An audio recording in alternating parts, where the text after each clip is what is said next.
Now, as promised, let's turn to the Indian elections called last week, of course. Global will be there for the first week of voting on April the 11th. But in the run-up to polling, the BBC's Reality Check is examining the major claims and pledges made by the main political parties. Now, at the last election, India's Prime Minister Narendra Modi promised economic transformation, launching the Make in India programme in September 2014. Now, he promised to raise manufacturing to 25% of GDP by 2025. The government said it aimed to achieve that by targeting specific sectors, providing support to existing companies and attracting foreign investment. Well, let's speak to the BBC World Service correspondent Vineet Khare, who is monitoring all of this and looking and checking these campaigns. So there was the claim, 25%. What has been the reality, Vineet? So this program, as you said, was launched in September of 2014, just a few months after Narendra Modi came to power. And the idea was to boost manufacturing, fuel innovation and create jobs in a situation like in a country where you have around 10 to 12 million young people joining the job market every year. So the promise was to create 100 million jobs in the next 10 years. Again, this figure that you mentioned, 25%, India has been wanting to raise it to 25% for the last 30 to 35 years, since 1980s. In 2004, for instance, then Finance Minister launched a few programs. It did not happen. In 2009, then Finance Minister Pranab Mukherjee launched a national manufacturing policy. It did not happen. And in 2014, Narendra Modi launched Make in India, and still we are stuck somewhere in 15 to 16% of the GDP. So the 25% figure is still elusive, and the analysts say that had this government taken concrete steps, perhaps we would have gone up a couple of notches, but it has not happened.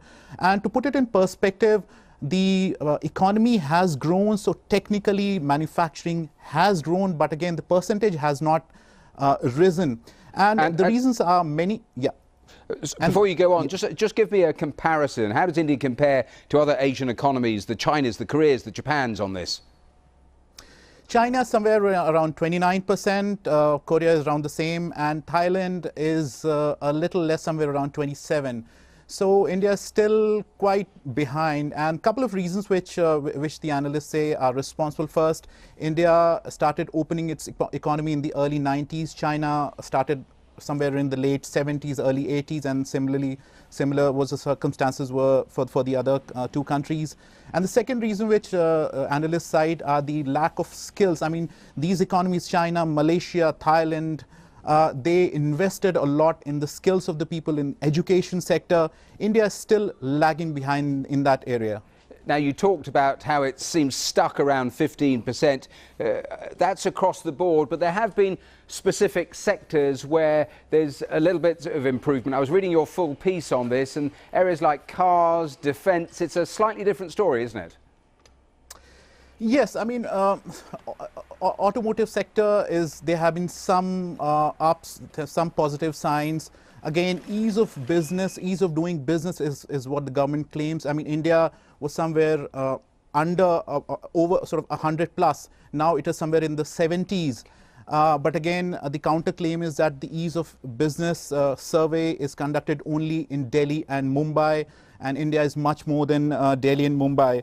Biotech sector is where the government says that it has opened new centers, new plants. Chemical sector is where the government says that it has opened new plants and other things. But is that enough, is what the analysts ask. In a country which has a huge population of youngsters, is that enough to take India forward?